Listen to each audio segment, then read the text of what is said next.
Je est un autre, déclare Rimbaud. Il le fait dans plusieurs textes, mais notamment dans une lettre devenue célèbre, qui est datée de mai 1871, dite Lettre du Voyant, pour la thèse principale que le jeune poète y expose. Je cite « Car je est un autre, si le cuivre s'éveille clairon, il n'y a rien de sa faute, cela m'est évident. J'assiste à l'éclosion de ma pensée, je la regarde, je l'écoute, je lance un coup d'archet, la symphonie fait son mouvement dans les profondeurs ou vient d'un bond sur la scène. » Sans doute, Rimbaud ne vise-t-il en somme ici que le vieux mécanisme de l'inspiration qui s'empare du poète, le possède, fait parler en lui un autre que lui, muse ou démon. Je est un autre. Cependant, la formule a fini par acquérir une signification beaucoup plus vaste, désignant comment, au plus intime d'elle-même, toute expérience de l'identité est en réalité une expérience de l'altérité. Tout cela étant cependant susceptible d'interprétations assez diverses et même contradictoires. D'un côté, on peut dire « je est un autre », cela signifie que le je aliéné se trouve parler à son insu par un discours qui lui est imposé, qui lui échappe, qui s'exprime en lui, en lieu et place de lui, que ce discours donc aliénant soit celui, par exemple, il en a été question hier, de l'idéologie, de l'inconscient, voire le langage lui-même.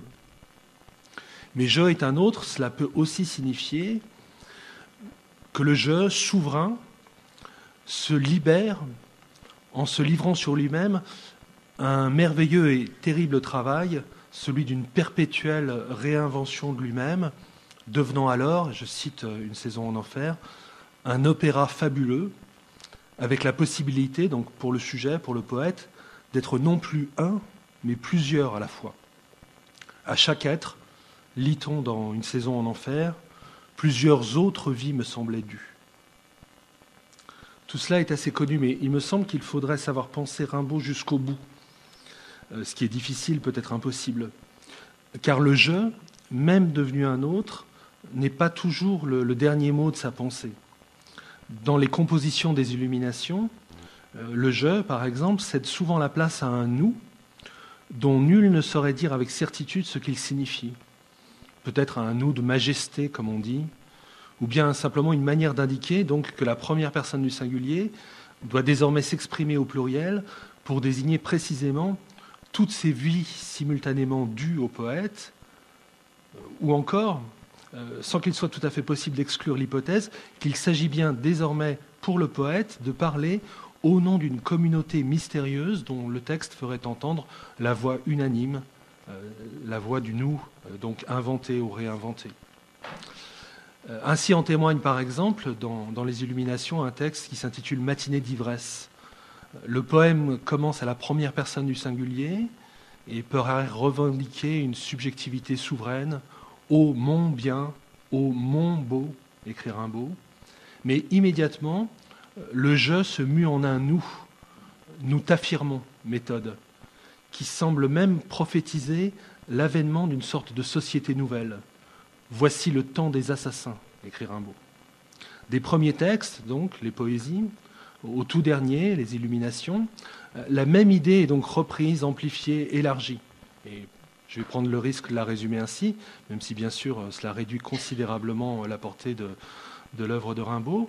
Il s'agit par un travail sur soi-même, dit Rimbaud, de se faire l'âme monstrueuse, devenant donc un autre que soi-même, de telle sorte peut-être que l'on puisse enfin parler au nom d'une communauté, cette mystérieuse communauté des assassins, des mangeurs de hashish, ceux qui accèdent ensemble au vrai dans le meurtre et dans le délire.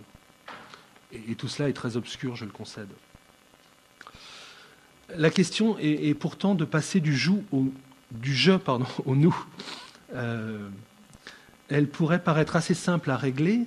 En effet, si le je est pourvu d'une substance stable, si le moi est donné, s'il constitue une unité solide et insécable, alors le nous tirera sa propre consistance de la mise en commun de tous les éléments qui composent le je ou les je.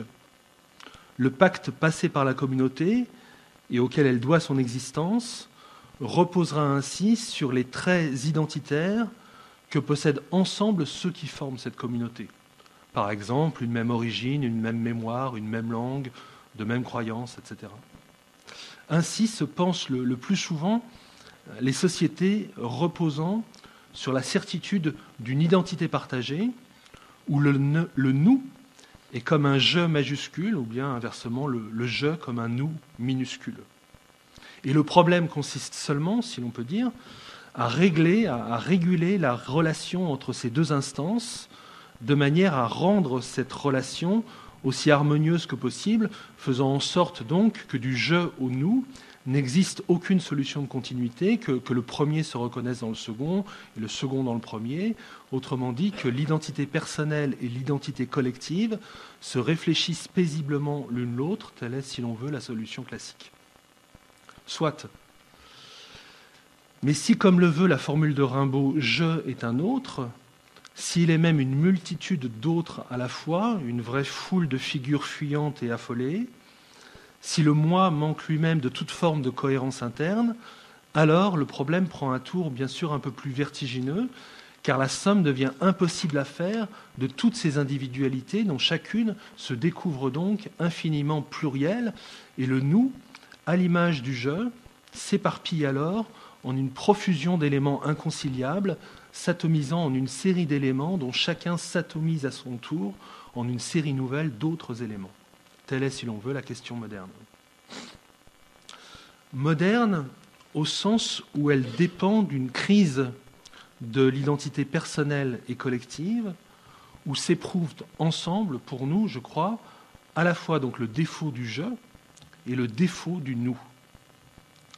La conscience de chacun et celle de tous se délitent au point que la survie de l'individu et celle du groupe paraissent pareillement menacées.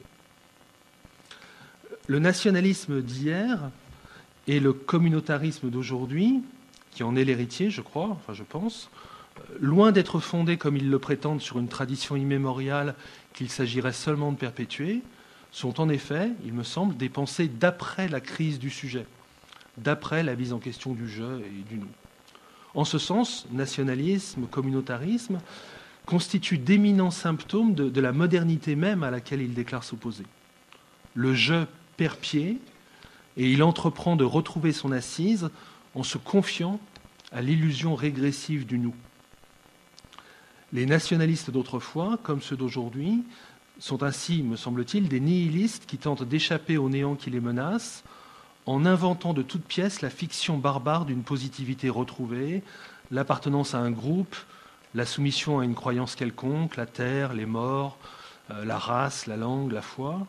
Et l'on sait bien sûr, ou l'on devrait savoir en tout cas, à quoi servent de telles idoles collectives auprès desquelles les hommes croient découvrir le sens commun de leur vie et ne le peuvent qu'au prix du meurtre ou de la négation d'autrui. Disons, pour faire vite, et j'ai bien conscience de faire très vite et trop vite, mais disons malgré tout que, me semble-t-il, toute identité est fictive et que toute fiction identitaire est nécessairement au service de la barbarie. À défaut d'être philosophiquement argumentée, la proposition a au moins le mérite, en ces temps-ci, d'être politiquement claire. La position juste se situe donc ailleurs. Elle ne conduit, ce que je voudrais expliquer dans le temps qui reste, elle ne conduit, me semble-t-il, ni à renoncer au je, ni à renoncer au nous, mais à tenter de les penser dans le refus de toute forme de réassurance identitaire régressive et barbare.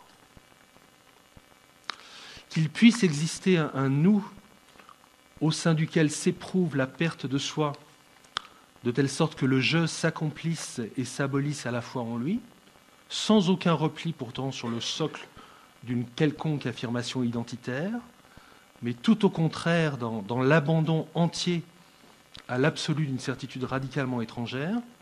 Chacun d'entre nous, d'ailleurs, le sait. Et le roman le raconte, c'est même son seul sujet, n'importe quel roman, s'il dit le vrai, et je vais prendre, presque au hasard, pour changer un peu, rapidement, l'exemple de Hemingway. Ce nous donc qui existe dans la rencontre du je et du tu, mais hors de toute forme de réassurance identitaire. Ce nous, c'est d'abord le nous du couple amoureux, le nous de la vieille chanson de Cosimo et de Ferré, par exemple. Le nous érotique au sein duquel s'abîme la certitude d'être soi, de telle sorte que celui qui aime a le sentiment de devenir celui, celle qu'il ou qu'elle aime, ou plutôt, selon le mot formidable des Hauts de Hurlevent, la certitude ou le sentiment que l'autre est davantage soi-même que soi-même. Et dans ce nous-là, le sujet, les sujets, réinventent le monde de manière à ce que le nous qu'ils forment s'y oppose au eux de ceux qui ignorent la passion comme eux, nous, la connaissons. Tel est, par exemple, puisque j'ai dit que je prendrais mes exemples chez Hemingway, telle est, par exemple, l'aventure fatale des amants de l'adieu aux armes. Je cite Hemingway, « Nous ne sommes en réalité qu'une seule et même personne, nous sommes seuls, nous deux, et dans le monde, il y a tous les autres. » Telle est la grande solitude à deux, heureusement paroxystique et héroïquement paranoïaque, par laquelle les amoureux font sécession au sein de la société. Ce nous est donc d'abord érotique, amoureux, mais ce nous est aussi celui qui unit les hommes et les femmes en lutte pour une cause qui les dépasse et à laquelle ils sont disposés à se sacrifier, non pas donc au nom d'une quelconque communauté d'intérêts ou d'une quelconque identité commune, mais en raison d'une exigence supérieure en laquelle chacun se perd. Cette fois, il s'agit par exemple du nous, au nom duquel parle le héros de Pour qui sonne le glas. Vous vous rappelez peut-être la célèbre épigraphe de John Donne que Hemingway place en tête de son livre « No man is an island in itself », aucun homme n'est une île, et ce qui nous arrache justement à l'insularité de notre conscience, insularité dont je crois il a été question également hier, c'est justement l'appel de ce glas qui nous rappelle au caractère mortel de notre condition et qui, dans cette interpellation par l'impossible, nous fait prendre conscience justement de la communauté à laquelle nous appartenons. Si nous sommes vainqueurs, dit le héros de Pour qui sonne le glas, ici, nous serons vainqueurs partout. Et c'est ce même nous qu'on entend dans un texte assez peu connu d'Hemingway, qui est tout simplement le reportage qu'il propose du débarquement allié en Normandie, auquel il a participé, et qui, à ma connaissance, est le seul texte qui soit continuellement écrit à la première personne du pluriel.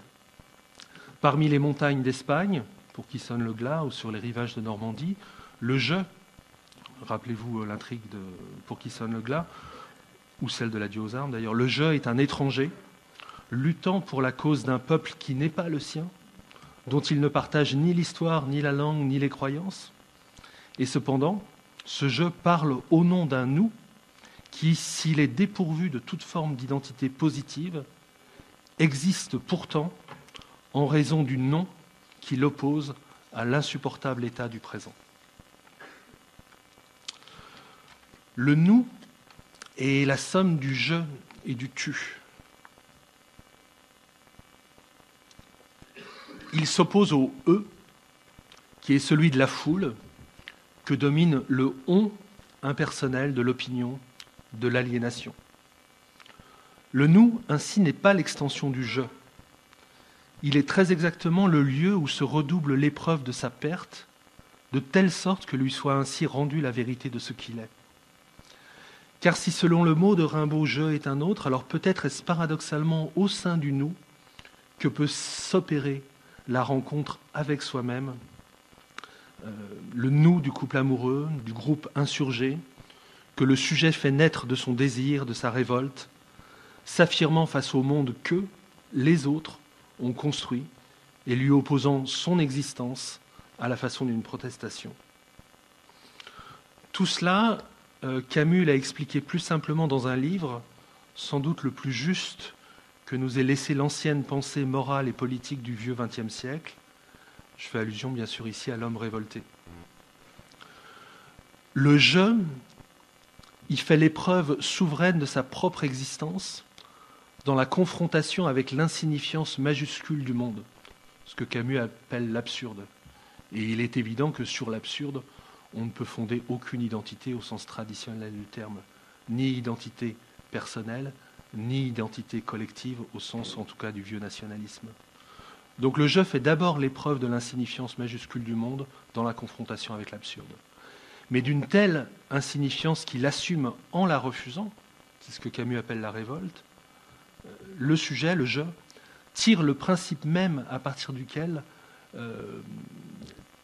poser la possibilité d'un nous, qui ne repose donc sur aucune identité positive partagée, mais sur ce pur refus de l'insoutenable par lequel, ensemble, les hommes peuvent parfois et provisoirement s'accorder les uns aux autres.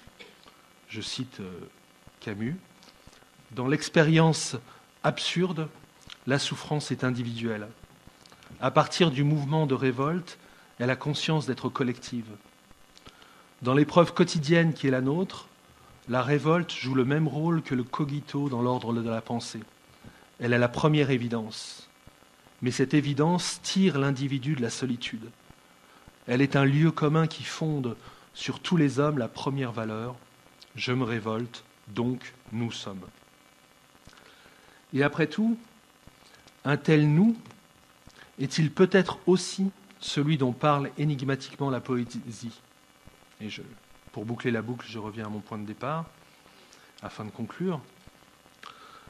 De la grandeur de Rimbaud, Camus écrit « Elle éclate à l'instant où, donnant à la révolte le langage le plus étrangement juste qu'elle ait jamais reçu, il dit à la fois son triomphe, c'est Rimbaud, donc il dit à la fois son triomphe et son angoisse, la vie absente au monde et le monde inévitable, le cri vers l'impossible et la réalité rugueuse à étreindre, le refus de la morale et la nostalgie irrésistible du devoir. Qu'une telle contradiction soit, explique sans doute que la parole poétique prenne la forme à la fois hypothétique et assurée d'une prophétie splendide où le je, toujours autre, se trouve incessamment tourné vers un nous, lui-même perpétuellement à venir. Et donc je finirai à nouveau sur une citation de Rimbaud, de manière à finir de manière suffisamment obscure, matinée d'ivresse. Cela commença sous les rires des enfants, cela finira par eux.